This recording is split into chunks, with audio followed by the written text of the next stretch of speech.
Hello, Chameleon Wranglers. This is Bill Strand, and I'm coming to you with another Chameleon Hour where I'm going to take you through a standard day in the life of a chameleon keeper. But you look around, you're saying, wow, not a whole lot of chameleons out here. Well, it is a rare, clear, sunny day. Yes, in California, I do get to have a little bit more sunny days than most people, but it has been very rainy lately. And so I decided I'm going to take a walk, and I'll go ahead and take you with me. But have no fear, we are going to be talking and dealing with chameleons a lot today. But I'll just have to introduce those segments to you. So the first thing that I wanted to do is introduce you to a very cool species called Trioceros cristatus, also known as the Crested Chameleon or Blue-Crowned Chameleon or Sailed Chameleon, lots of different names, but that's the reason why we do a lot with the scientific name. It's because the common names get so crazy. Anyway, cristatus is such a wonderful chameleon, and so I wanted to do a segment to introduce you to this amazing creature. Hello, chameleon wranglers. I want to introduce you to a very special species of chameleon, Trioceros cristatus. It's often called the crested chameleon or blue-crowned chameleon, sometimes a sailfin chameleon. But taking a look at the species, it's pretty easy to tell why. We don't know exactly what that dramatic sail fin is used for, but I can tell you, when they turn their backside to you, they look just like a leaf. One of the dramatic things about the cristatus species is that the males are a chestnut brown, but the females are a bright green. And so once they are adults, it's very easy to tell the difference. When they hatch, they're all green, and so you gotta wait a little bit until you can tell the males. Now, as pets, cristatus is a little bit different than your standard panther or veiled chameleon in that it is a shy species that likes to be in the underbrush. If you have a large cage that has open spaces and some dense foliage spaces, you're going to find the cristatus in the dense foliage spaces. They don't do much basking in captivity and don't seem to like the UVB much. We definitely give them UVB because they need that as an option, but you're not going to see them basking like you do the normal panthers or veileds. One thing about cristatus is that they love their humidity, and so this is a species where the misters and the foggers are definitely useful. Trioceros cristatus comes from Cameroon, and although it is legal to be exported at this time, we really don't see it that often. Now, there are some very dedicated breeders that are working with cristatus, and perhaps we'll have some captive hatched available in the future. There is talk about bringing a shipment of cristatus in. The problem really is that there isn't a high demand, and there aren't a whole lot of other species that are available from Cameroon. Cameroon is where you find the quadricornis, the montium, the pfefferi, and although those are big name species, they are not able to be exported. And that's why you don't see a whole lot coming out of Cameroon, because the only species available to be exported are cristatus, Rampholion spectrum, and Trioceros serratus. Those are lesser known species, and so it's a little bit more risky to spend a lot of money bringing in as big of a shipment as you would need to make it worthwhile. But that being said, there's enough interest growing in this species that perhaps in the near future, we'll see a shipment. Trioceros cristatus is a wonderful chameleon to work with for the serious chameleon herpetoculturist who doesn't want to be handling their chameleons, and I'm very happy to be able to introduce you to this amazing chameleon species. Now, the babies can be difficult to sex because when they come out, they're kind of a tannish, but a little bit of greenish, and then they become an overall green, and you've got to wait until the males start their chestnut colors coming in before you know whether you have a male or a female. Now, even though the adult male is the chestnut and the female is the green, they have a wide range of hues and patterns that go along with that. And especially the male can be very dramatic. So it's going to start off, it can be dark browns, it can be the rich chestnut, and when they really get excited, all of that can turn a bright yellowish with that blue crown just showing through. And so it's just a wide variety of different patterns and colors within this species. The babies are actually very easy to raise. They hatch and then they eat readily. They'll eat just about anything they can get a hold of. Now, this is a perfect species to establish in captivity. And so if you have a chance to work with it, I would jump at the chance. I realize at this time that it's very difficult, but things may change. So yes, cristatus is a rare chameleon, and I am very grateful that I'm able to work with cristatus. All right, so we've all had that situation where our mist king, mister, just starts to sputter, and we're wondering what the heck happened. This often happens when it's been running, when there's no water. Whatever there is, there's air in the system, and we have to do what we're calling burping it, which means we have to disconnect the entire system from the pump, let the pump run and push out water, and then we reconnect the entire system. Now, this often produces a mess on the floor because you have to let water run out of the pump. And so I want to give you this hint as to how you can build a little burping system, and so you don't get water all over the place, and it's really easy to burp your pump. Here's a misting system that needs to be burped. Even though mist is coming out, it's not as strong as it should be. Sometimes it'll sputter, and that's because there's air in the system, and the system needs to be burped. All right, so here's the misting system that I'm going to be demonstrating on. There is the Mist King pump underneath the bucket, and there is the entry point. Yes, I hate the orange, but I'll have to change that out later. This here is the output tube of the Mist King, so this is coming up, and I have a Y here. Go off to the right, that goes to the cages. Go off to the left, and there is a switch there. That switch goes to this tube, which goes to nowhere, unless I put it in the reservoir again. And so if the system needs to be burped for whatever reason and it starts to sputter, all I have to do is turn the system on, switch this to the on position, and then the water will come out. The system will be burped within a second.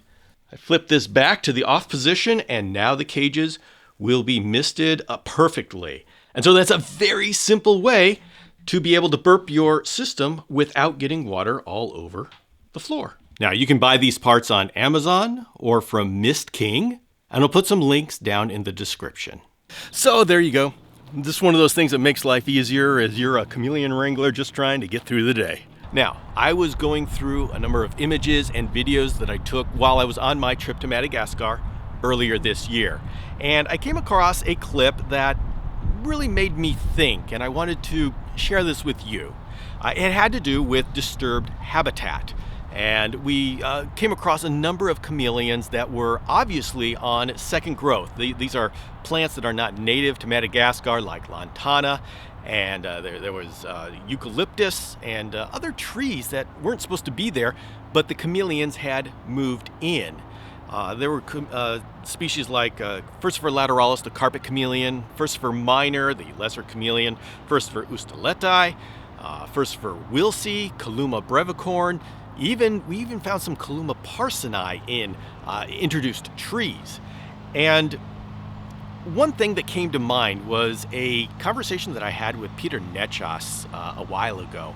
And that's about how the habitat that is disturbed and the chameleons move back in, even though they're geographically in the same place, they're actually in a different environment because of all the different plants. And so I was talking about this on a video, and I'd like to share it with you. And so here is me from my trip to Madagascar in early 2023.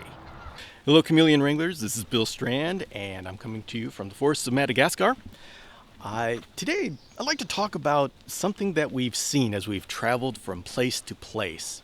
And that is a lot of human encroachment and non-native plants. I mean, lantana has just taken over. That's a flower from West Indies. We use it a lot for landscaping, and apparently they do too, but it has taken over some of a lot of the open space. There's a lot of pine trees, eucalyptus, and a number of chameleon species have been able to adapt to this new land. I mean, it started off with forest, and it was and all of the forests were cut down, burned, removed in some way. And now these invasive plants have either been planted or else they've just come in and grown up. And the species that are able to adjust or able to adapt have, like carpet chameleons, brevicorn, even crypticum, panther chameleons, Dustuleti. So there's a number of chameleons that are able to adapt to this new land. But one thing we have to keep in mind is, even though this is their natural habitat, it really isn't anymore. It's geographically their same habitat, but once you change all of the plant life, you change the microenvironments that are available, from large trees down to large brush, and so that changes how much shade is available. You also change the insects that are around that can live in the area, the pollinators that are around, and so the nutritional makeup of what's available for food changes. And so it's almost as if the chameleons that are repopulating these areas are coming to a completely different culture, and they've got to adapt. And that's part of survival, is all about adaptation, and this is part of the adapting that they need to do. Now, what's the action item for those of us who are studying chameleons? That is, we have to realize that what we're looking at and considering their natural conditions may not actually be their natural conditions. And if those of us who are diving into nutrition want to dive in deeper, we have to take into account that even though they are geographically in the same place, they may be eating different insects and having a different nutrition scheme than they were originally evolved for. How significant is this? Don't know. They seem to be healthy. They seem to be thriving. But that is something we need to keep in mind as we go through our analysis. At this point, let's just keep it as something to think about, and add that to the list of data points that we've gathered together. And at some time in the future, all of these data points are going to come together to form a picture that helps us understand these chameleons better. It's Bill Strand signing off. See you next time. Yes, that was an amazing trip. And as a chameleon person, it's one of those trips of a lifetime. Hopefully it's not the only time in a lifetime, but it was definitely a dream trip. And there's an enormous benefit to be able to see chameleons in the wild and experience that. Now, about a year ago, I was talking to Summer Winston. You may remember Summer as the founder of The Shop, which is a small business that creates reptile products, 3D printed reptile products, and has soils and supplements. It's just a very nice little reptile shop. Well, we were talking about taking care of roaches and roach bins and breeding them and such. And Summer uses bioactive containers to raise the roaches. So I said, hey, you know what, that sounds like a great idea. I would love to do that. And so a year ago, I did that. And so I now come back to you after a year saying, I love it. It works so well. I'm going to show you a little bit of what I do with my roaches. And then I wanted to bring Summer on and talk about how they put together their roaches. And so let's go ahead and take a look at my roaches and then bring Summer on. All right, I am here and I am taking care of my dubia collection here. I'm working on raising them in a bioactive environment. And I thought I'd go ahead and give you a tour and let you see what I'm talking about. All right, so here's my bin. And I've set it up with topsoil on the bottom and a leaf layer on top, and then some cork bark on top of that. And you can see this is where the dubias hang out. And they'll be all through the leaf layer here. Now, I have been doing this for about a year, but I really don't have the production that you would expect in a year because I had a real problem as far as keeping the temperatures high enough for what they liked. And so I am just now, I fixed it, and so I'm just now starting to get the babies that you would expect. And so they're really doing well.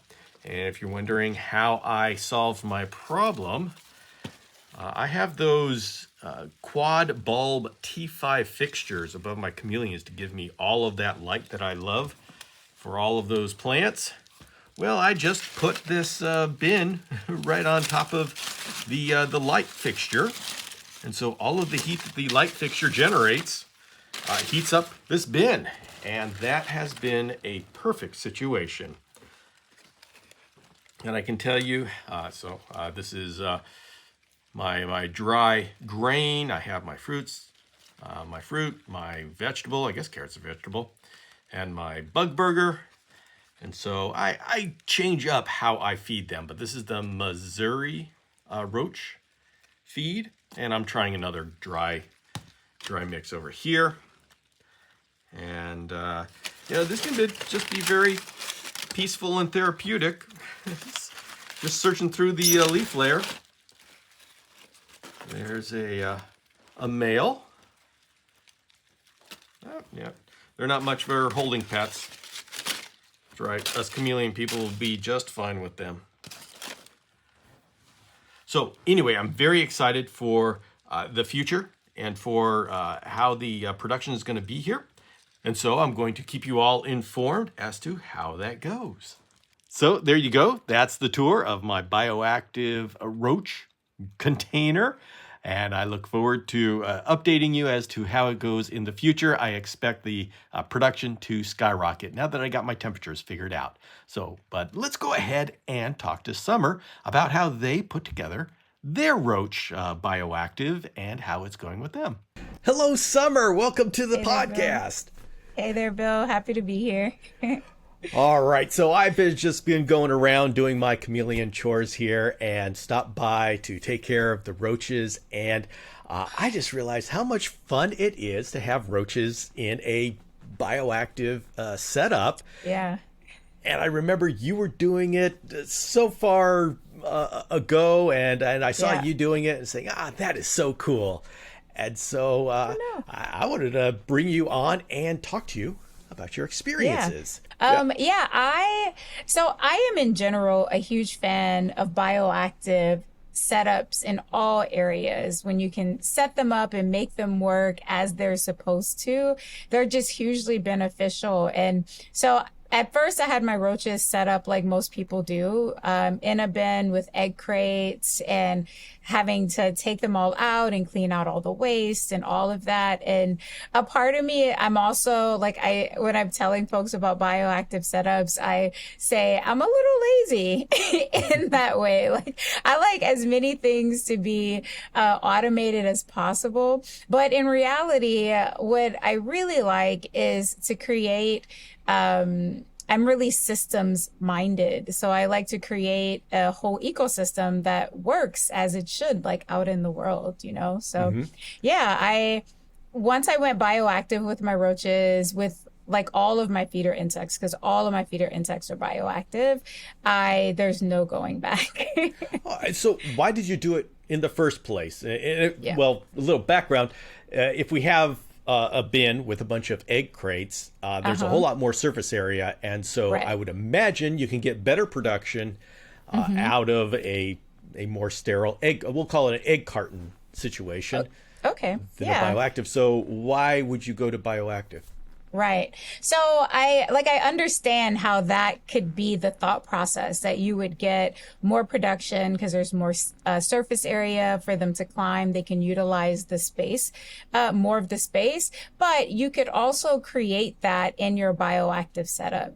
So one of the reasons why I went bioactive was because after a while of keeping my insects, they kind of started feeling like my pets as well. And I wanted them the same way that I try to provide an enriching environment and like a suitable, stable environment for my reptiles. I wanted to do that with my roaches as well and with like all my feeder insects. So that was the reason why I decided to go bioactive with those guys. And in terms of creating as much surface area, you do like you lose a little bit and then you gain a little bit, but in a different way. So with the substrate, all of my roaches burrow into the substrate. No matter which kind they are, like they all burrow into the substrate. So essentially that entire substrate area, like mine is about, I'd say about 8 inches deep or so. And that creates way more surface area than you could create with the actual egg crate themselves, because all of the substrate is usable surface area. And then instead of using egg crates, I use cork bark or other like tree bark. So I use cork, I use oak, I use palm bark, palm leaves. So I have mountains and piles of that inside over the substrate. So it gives them like surfaces to climb on, similar to what you would have with the egg crates, but everything is natural. And they will eat the egg crates, right? And it is like compostable. It's just paper, but you don't know. Maybe like there's some bleaching in the process of making that paper, making those egg crates. But with the tree bark, they'll eat the tree bark. And I know that it's just tree bark and it's all natural. And I also put leaf litter in there as well. So the little baby roaches have their own little miniaturized habitat. Like they crawl around in the leaf litter a lot, and everyone in there eats the leaf litter, including the cleanup crew, because there's also isopods, there's springtails in there, and yeah. Okay. So. Now, a lot of words are bounced around the community, and bioactive is one of those that just gets thrown around. Yeah. What does it mean to you? As in, what is your setup for your roaches? Yeah. So there's like multiple different areas you have to think about. Like bioactive creates an entire system, but that system has components that all have to be in balance with each other. So in terms of our substrate that I use, I was using our BioEarth tropical substrate mixture, but it's very expensive, that substrate to make. And so what I do now is I use a mixture of topsoil, and some folks put sand, but I actually don't. I just use topsoil and charcoal. So really not powdered charcoal, like fine grain charcoal. It's the same type of charcoal that I use in my substrate mixture. So I mix those two together, and what it does, the charcoal helps with drainage, but it also helps with keeping like microbials in line, right? And so the substrate is the first level. And for that, I've been having a lot of success with just organic topsoil and the mixed in with the charcoal. And it doesn't have to be like, it's really hard to find fine grain charcoal. You're not going to find that in like your local hardware store.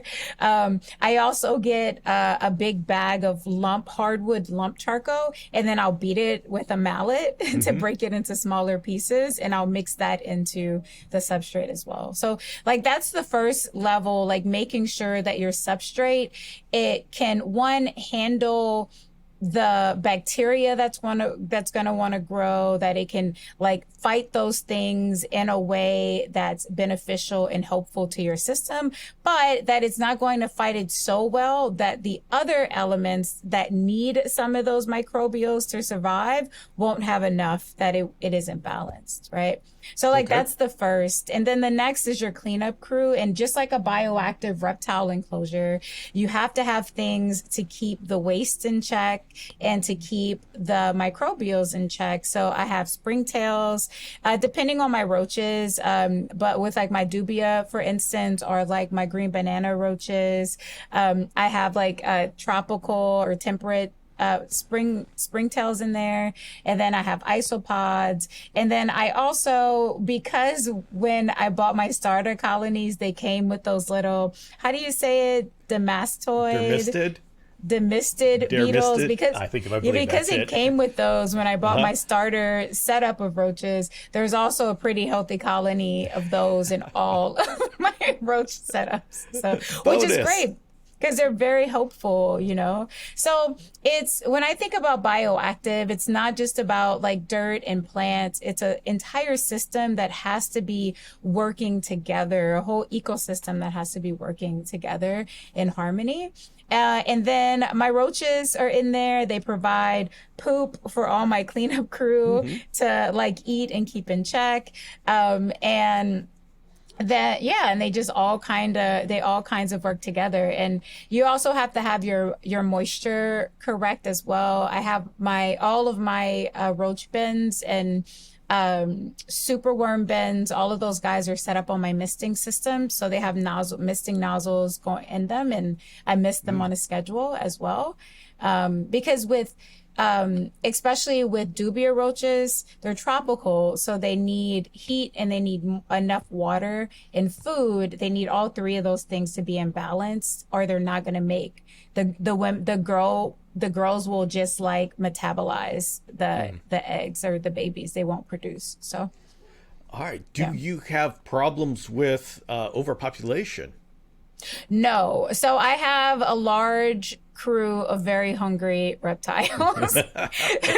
So I've not had any issues yet with overpopulation. They do a really good job of keeping everything in check. I've gotten to a place where the colonies are producing enough where I haven't had to order any feeders. So that's been really great. But I have a new crew of reptiles coming in that are all they're all insect eaters. So I don't know. We'll see. Okay. That may throw it off a bit, but so far no overpopulation issues, and no underpopulation issues. Okay. So, yeah. What variety of roaches do you keep in this situation? I have our classic dubia, and then I have two variety of green banana roaches, so the larger ones and then the smaller ones. I have Suriname roaches, and then red runner roaches as well. Yeah. All right. How do you feed off the green banana roaches?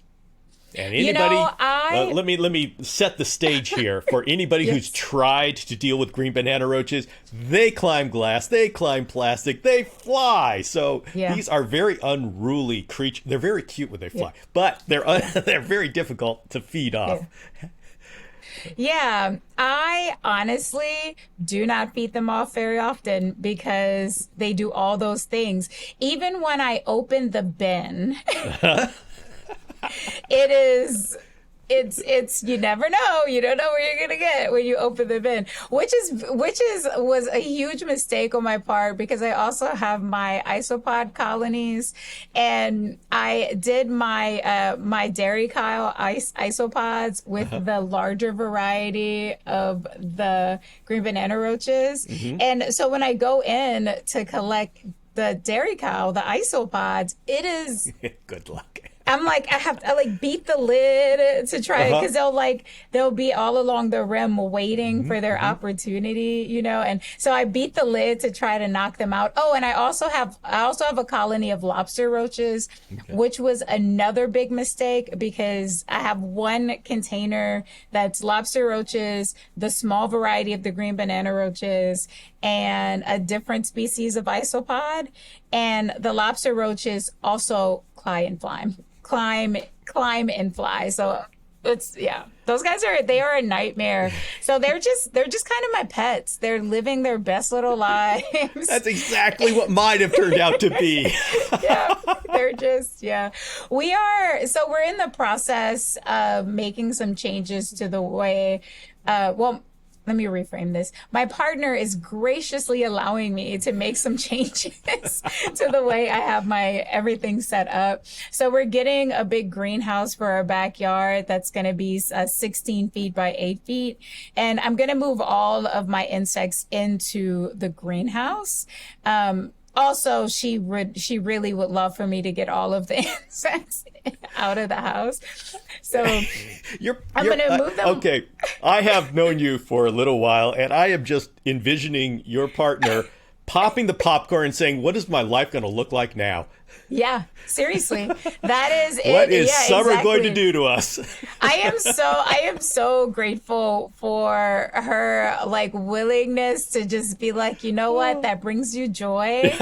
I'm okay with it. Like we will travel this road together. She recently got a rescue leopard gecko, and I'm so excited because it's her first reptile, you know, and she's actually working on the enclosure right now. She's like, yeah, so I'm very excited. One, because I just been dreaming of the day that she's like, I want a reptile.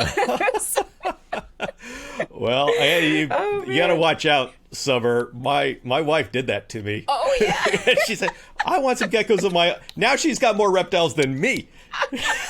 her satanic leaf-tailed geckos are the coolest. Oh my goodness, they yes. are so cool. Like, I'm plugging in my computer. 1 second. Let's see. All right, perfect. Yeah, her geckos are cool. Like yeah. Yeah. They really and are. by the way, she has taken the super worms away from me. She's taken my green banana roaches away from me, and she's threatening to take my Leachianus gecko away from me because it's a gecko, not a chameleon. Therefore, it falls under her jurisdiction. So, just be careful, Ouch. Summer. The rules may change. Okay, that's good. As of right now, it's only been about a week since little Dottie came to live with us, and I am still on official insect gatherer duty. So I do all the gathering of the insects. But when I first started keeping reptiles, I was not very excited about dealing with the roaches. I started with chameleons, as you know, so I needed insects. And now I'm just like, oh, look at the little roach crawling on my hand. So we'll see where you may be right. I may have to be careful.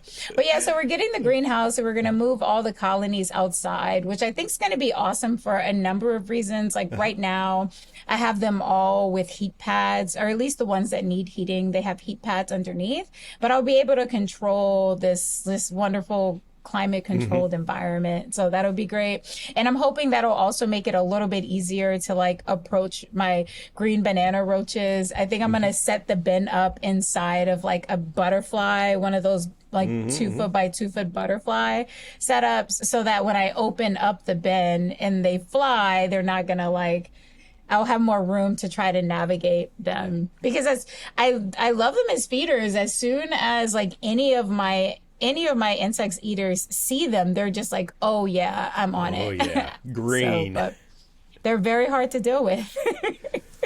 All right, now you have a number of species of roach. Yeah. Is there a strategy behind what species you have, or did it just kind of grow into that? So I wanted a species that couldn't survive in my climate here in California. In Northern California, like in our summers, we get too dry for the dubia to survive. And many of the other tropical species, like we get a lot, like most of our year is bone dry. So it's too dry for those to survive. And then when it is wet, it's freezing outside, or not freezing, but cold for us. So I wanted to pick species that when they inevitably do get out of the enclosures, because they all get out of the enclosures, and that means that they're inevitably gonna get out of the house. I wanted it to be something that couldn't survive in our climate long term and have like a negative impact in that way. So that was one of them. And the other was that they can't survive in our house long term. Like they won't reproduce in our house. So like the dubia roach, that's the most common criminal in terms of escaping in our house. We find them in various places. But depending on the season, like right now they're fine because it's humid because of the rain and it's warm inside of our house. So they're surviving. But as soon as the rain goes away, like we'll find like dead ones here and there. So those were two big ones that they couldn't survive long term in our ecosystem, and that they couldn't reproduce in our house. So But do you have a strategy for picking species as far as feeding off, like different Oh. sizes or different tastes, variety? Yeah, for sure. So, like, I like the dubia roaches. Okay, so I like dubia roaches because they're really nutritious. They're not super fatty. Their phosphorus to calcium ratio isn't too insane, so it makes them like you dust them, and they're just a really solid feeder. But they have a lot of exoskeleton, so that's why I like the red runner roaches. Nutritionally, they're a good powerhouse, but they're a more soft-bodied insect, so their exoskeleton is less of an issue with those guys. With the green banana roaches, I originally went for them because of the color. So yeah, when it comes down to picking them, I think about the exoskeleton and wanting to balance that. And so I have some that I pick that are good because they have less exoskeleton. They're more soft bodied. And then and then my dubia. I thought about doing discard roaches, but for my understanding is they're a lot like dubia. So I'm like, I'll just like stick with the dubia as my main feeders. But yeah. And how did the lobster roaches come in? These are new. I picked them up like maybe 6 months ago. Or no, it was a little over a year ago at a local reptile expo. And so I haven't been feeding them. I've like feeding them off. I've just been letting the colony grow. But those guys they're also kind of similar to the green banana roaches in terms of like, body softness and like exoskeleton, or like the green banana, like juveniles, you know? So. Okay. So yeah, so I try to balance it in that way. And just in my feeders in general, I have a little handy chart that breaks down like their fat content of like a bunch of different types of feeders. So their fat, their phosphorus, their protein, their calcium. So I used that chart initially when I was picking, like, these are the main feeders I want to work with, and just making sure I had a balance of like a balance of different feeders on that chart. I really love silkworms. Like, they're my favorite feeder. But I'm really bad at breeding them. I've tried and I've not had very much success. One of my good reptile friends, she has amazing success with silkworms, and she sent me over like eggs and like moths and everything. And I cannot get it right with the silkworms. I don't know, but. So I buy those. I buy those whenever I can like get my hands on like a nice like bulk order of them. I can keep them alive, but I just can't. I can't, like, the whole reproduction cycle. I can't seem to get it right yet. So. Have you evaluated hissers? No, I haven't. I thought about them. I've been thinking about them off and on, probably over the last like 6 months to a year, trying to decide, because I like how big the adults get. And yeah, so. Yeah, the adults, they get some spines on their legs. Oh, interesting. So I know chameleons seem to eat them without a problem, but I get a little bit nervous about the spines. Yeah. But I tell you, the juvenile stages are just so nice and meaty, and they're soft and meaty, and I just love them. And the juveniles, they get pretty, they can easily feed a panther chameleon before they start into the spines, which I know some people don't care, but I'm a little squeamish on. Oh, that's interesting. Yeah, I typically, with all of my colonies, I try not to feed off any of the adults so that they can just like do their thing, do their job. And then I also have my superworm colonies that are bioactive, and those have been just doing just amazing. The production on those, I just have 2 bins of them, and they've just been they've been going crazy. And I decided to do superworms because I had a few stray superworms that made their way into my roach bin.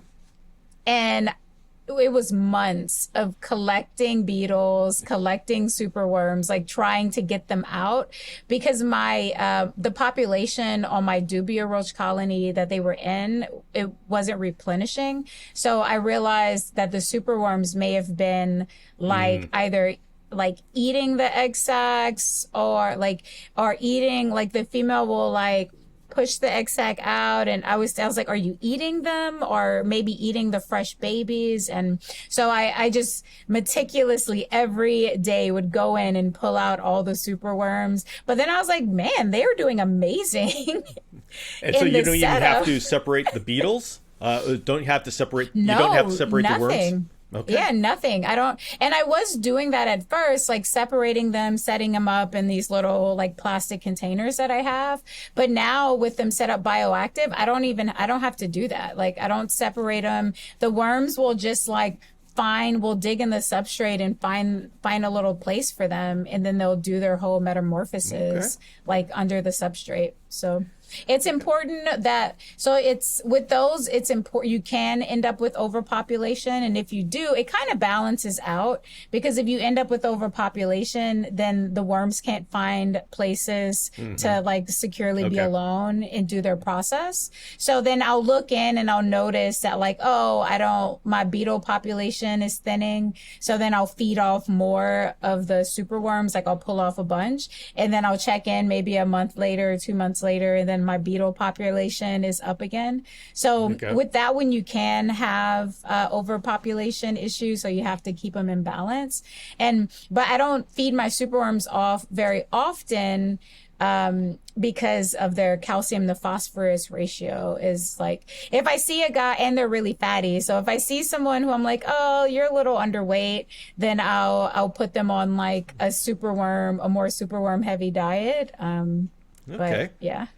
All right. So what do you do for nutrition for your roaches?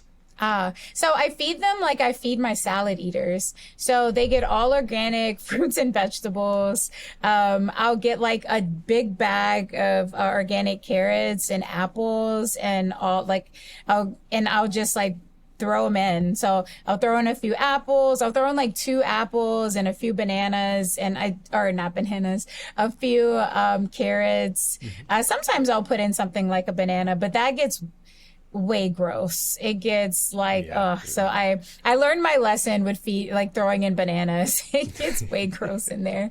So I mainly feed them. When I cut my salad for my salad eaters, then I'll throw in all the ends in there, or all the like just off the discarded pieces. I put all that in their bins, and I do that for all the roaches. So they all get their own organic fruits and vegetables. And my thinking, because of my ADHD and sometimes I like forget stuff, I'm like, if I'm gut loading all the time, then that's awesome. So I do that all the time. And then maybe once a week, twice a week, I'll do a really big batch of Rapashi Superload. I really love that gut load.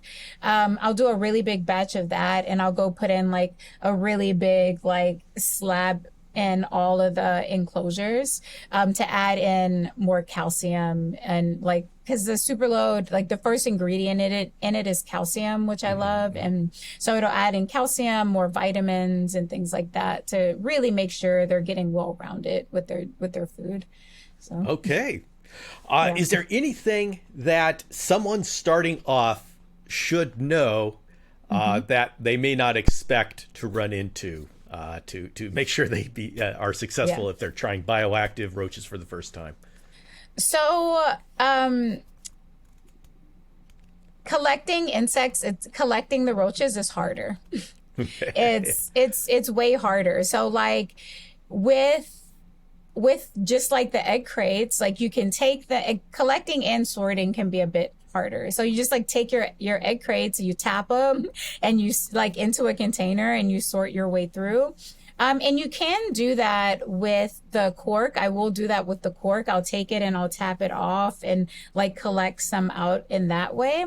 But it's like you have like a pretty substantial part of your population that's also living under the substrate as well, you know? So if your colony is producing really well and you have a lot of roaches that are like on the cork bark and all of that good stuff, then yeah, it's easy to collect because you're tapping it off. But when your colony is maybe on the thinner side, then you're going to have to go through the substrate to do some collecting.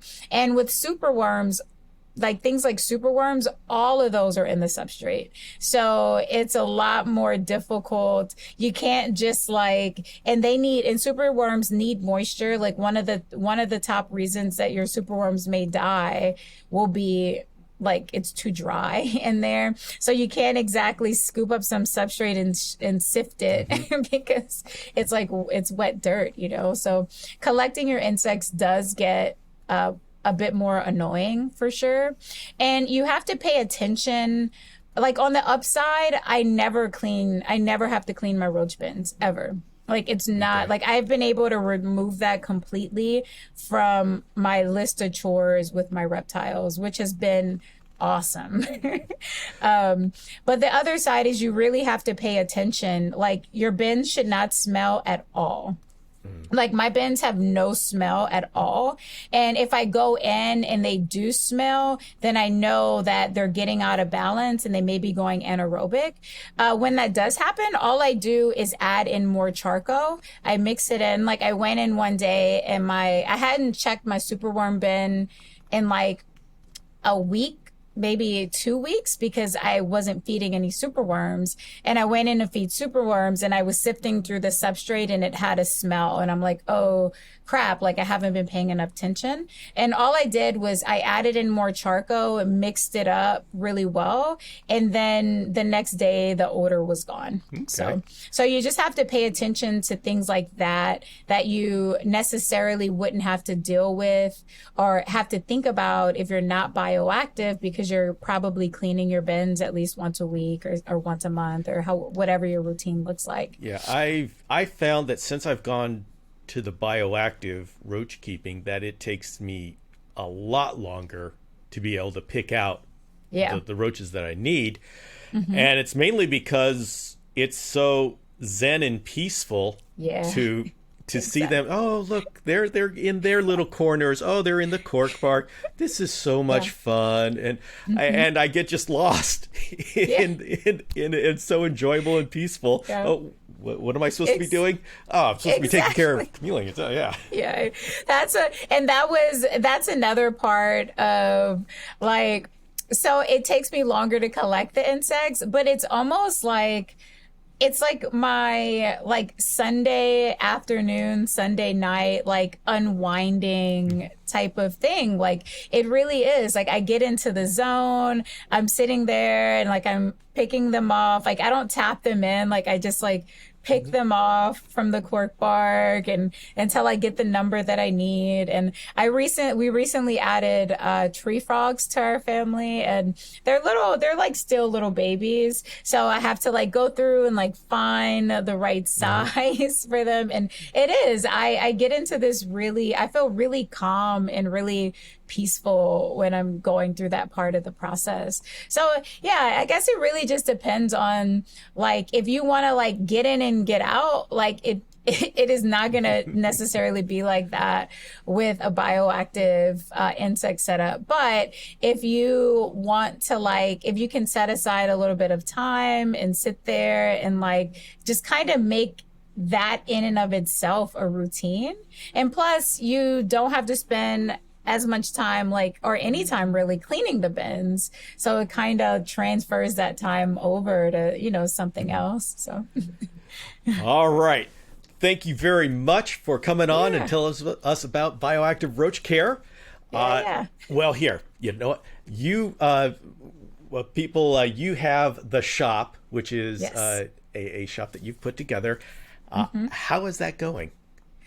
Bill, it's going so well. Like I am really blown away. We started doing reptile shows this year. Our first one, we did the Pomona Super Show as our first reptile show ever. That's quite a good one to start with. Oh my God. It was amazing. Like the way that we are positioning ourselves at the shows is that everyone else, they have the animals. We have what you need to take care of the animals. Okay. And so it's been really fulfilling and just, I don't know, like beautiful, honestly, is what it feels like to be in these spaces and have someone come up and they're like, oh, like I just picked up this bearded dragon, and like they're nervous and they're excited. So being able to say, okay, this is like, here's a link to my care guide, my like complete bearded dragon care guide, or my complete chameleon care guide, and then these are the things that we have that you need to take care of this guy well. Like, this is how you use these things. My care guide is going to cover all of those things as well in case you forget anything. And so that part has been really awesome. Just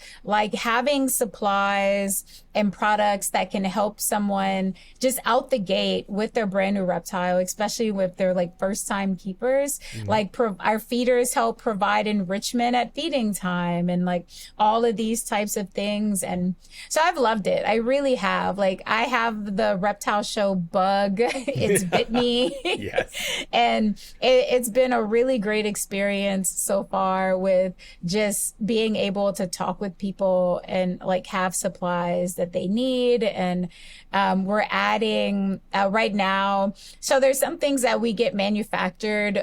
We work with this awesome company that manufactures like our basking light fixtures and all of that stuff.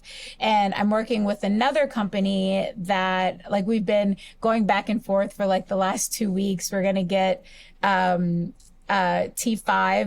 high output T5 fixtures manufactured with them.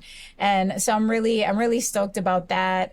And doing the shows has made it possible. Like, we're making like really good sales at the shows. So then we can take that and reinvest it into products. And then we get great feedback. Like, we went to our first show with our bearded dragon feeder, our chameleon feeder, yeah, just those two. And then like a bunch of other products that we had. Oh, including, and we introduced our 3D printed enclosure background walls. And then from that show, I had awesome conversations with Frank. His business is Geeky Gecko Creations. And he gave me such awesome feedback on how I could make feeders for geckos. So this last show we did, we introduced feeders specifically designed for leopard geckos and crested geckos. And we got awesome feedback with our chameleon enclosure. I want to send you one because I think so we got awesome feedback with our chameleon feeders. I incorporated the feedback you gave me of removing a row for the 2 or 3 rows for crickets. But then we've added magnets so that you can hang them from the screen if you want. And they can handle, so far in our test, they've been able to handle 2,000 grams of weight without like even budging an inch. So I'm like, okay, let's add more. Let's see like what are the limits of these magnets. And then we also added a suction cup so that folks with hybrid enclosures, or if they want to use it with like tree frogs or other like arboreal species, you can suction cup it to the glass. So it's been awesome. We've like all of this community feedback and being able to come home and like turn that into improvements for the products has been great. We're doing the Sacramento Reptile Show coming up next in April. We're gonna try to do all the other super shows this year. We have the reptile show bug. My goal was to do at least 5. If we do all the shows that I'm planning, it'll be like 8 or so that we do this year. So reptile shows are so much fun. Yeah, and so everything is so like with that and getting the feedback and like just getting our name out there and like in front of folks' faces has been really great. And we're hoping everything continues, if everything continues the way that it's going, that we'll be well positioned to potentially open a brick and mortar coming close to like the end of the year. So we're really stoked about that. Where right now we are in a brick and mortar space. One of my good friends, she owns our just our local pet store, but it's amazing. There's no pets in the store. It's all like pet supplies.